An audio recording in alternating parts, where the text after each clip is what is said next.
Gadchiroli Lloyds में पिछले बार जब आप आए थे, महाराष्ट्र फर्स्ट का ये तीसरा कॉन्क्लेव है और हर बार इस कॉन्क्लेव की एक भूमिका ये रहती है कि हम महाराष्ट्र को उसकी ग्रोथ की पटरी पर आगे लेकर चले। और मैं गढ़चिरौली के बारे में इसलिए बता रहा था कि मैंने उस समय गढ़चिरौली का उदाहरण देते हुए ये किया था।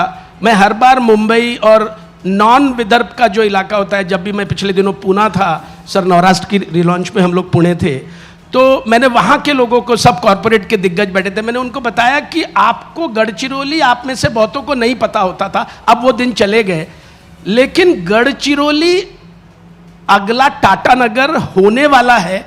और मुझे लगता है टाटा नगर को लोग शायद भूल जाएंगे नहीं, भूल गए।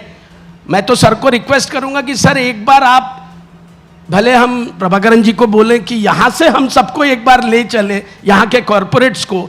आपको अगर परिवर्तन देखना है, सर का विजन एग्जीक्यूशन के होते हुए देखना है, तो आपको गढ़चिरौली अगले 5 सालों में कैसे ट्रांसफॉर्मिंग स्टील सिटी बन रही है उसके रूप में आपको देखना। From the last district to the fastest growing. and we should clap for CM sir. We should. Rather मुझे ऐसा लगता है कि आप उस पीड़ा को, उस दर्द को समझ सकते हैं। सर ने अभी एक सोशल ट्रांसफॉर्मेशन लिया। हम लोगों के तो क्या, अपने यहाँ महाराष्ट्र में इतने फुर्सत में लोग रहते हैं, कोई कभी कबूतर की बात करता है, कोई कभी चूहों की बात करता है, कोई कभी किसकी बात करता है। देवेंद्र फडणवीस जी ये सिर्फ काम की बात करते हैं। और ये जो काम की बात है, ये काम की बात सिर्फ करते नहीं है, उसको इंप्लीमेंट करते हैं। जब सर गढ़चिरौली की बात बता रहे थे तो मैंने पिछले कॉन्क्लेव में बताया था कि लॉयड्स के सामने जब 2000 हीरो होंडा खड़ी रहती है तो उसका मकसद ये नहीं होता कि वो वहां का यूथ कर क्या रहा है। वो जो यूथ वहां AK-47 और ये लेकर घूमता था, वो खत्म करके अब उसने अपने हाथ में पाना, पेंचिस, लोहा, लंगड़, स्टील मैन्युफैक्चरिंग और प्रोसेसिंग ले आया। नितेश राणे जी अभी यहाँ बैठे हैं। मुझे लगता है कि एक, मैं जिस चीज के लिए वो बता रहा था कि एक आपने जिक्र किया वाढवन का, तो वाढवन हमारे लिए एक वरदान है। वो वाढवन को सर अपन ने वरदान पोर्ट समझना चाहिए, JNPA की तरह। हम जब महाराष्ट्र को और मुंबई को खासकर 1.5 ट्रिलियन इकोनॉमी में ले जाना चाहते हैं, हम शिप बिल्डिंग का जो सेक्टर है, जिसको लेकर अभी सेंट्रल गवर्नमेंट ने एक बहुत बड़ा कानून बनाया, आप उसको लेकर भी कुछ ध्यान देने वाले हैं क्या? जी बिल्कुल। मुझे ऐसा लगता है कि शिप बिल्डिंग और शिप ब्रेकिंग, ये दोनों में बहुत बड़ी संभावनाएं आज महाराष्ट्र में हमको नज़र आती है। अभी अभी हमारे नितेश राणे जी ने और उनके विभाग ने एक मैरीटाइम कॉन्क्लेव किया था, और जिसमें इसके ऊपर काफ़ी बड़ी चर्चा हुई। और नेक्स्ट मंथ देश का एक मैरीटाइम कॉन्क्लेव ये महाराष्ट्र में होने वाला है। आज हम लोग देखते हैं कि शिप बिल्डिंग के क्षेत्र में जिस प्रकार से कोरिया, जापान और चाइना, विशेष रूप से चाइना और कोरिया, इन्होंने एक बहुत बड़ी लीड ली है।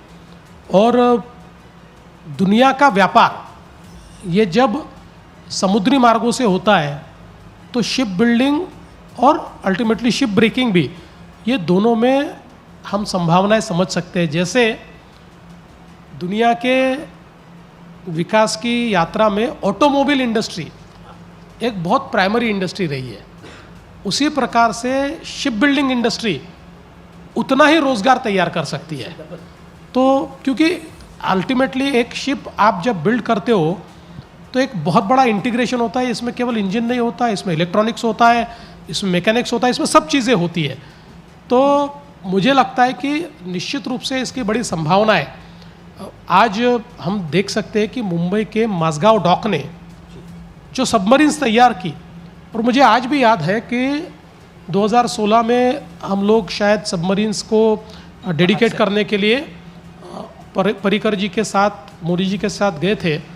उस समय पर्रिकर जी ने मुझे कहा था कि अभी तो सबमरीन ये करीब करीब असेंबल्ड है, हम लोगों ने 90% पार्ट्स ये बाहर से लाए हुए हैं और यहाँ पर असेंबल किया है, लेकिन आने वाले 2-3-4 सालों में इसमें से 60-70% पार्ट्स हम तैयार करेंगे। और मुझे याद है अभी अभी प्राइम मिनिस्टर साहब के साथ जब न्यू क्लास की सबमरीन्स को डेडिकेट करने के लिए हम गए थे, तब मैंने पूछा कि इंडिजिनस कितना है, तो मुझे बताया गया कि करीब करीब 80% इंडिजिनस है। तो ये जो परिवर्तन हमारे देश में प्रधानमंत्री जी के नेतृत्व में हो रहा है, इसको कैप्चर करना, और इसमें शिप बिल्डिंग ये एक बहुत ही महत्वपूर्ण इस प्रकार की इकोसिस्टम है जिसको हम कैप्चर कर सकते हैं, और आने वाले दिनों में हम उसका प्रयास करेंगे।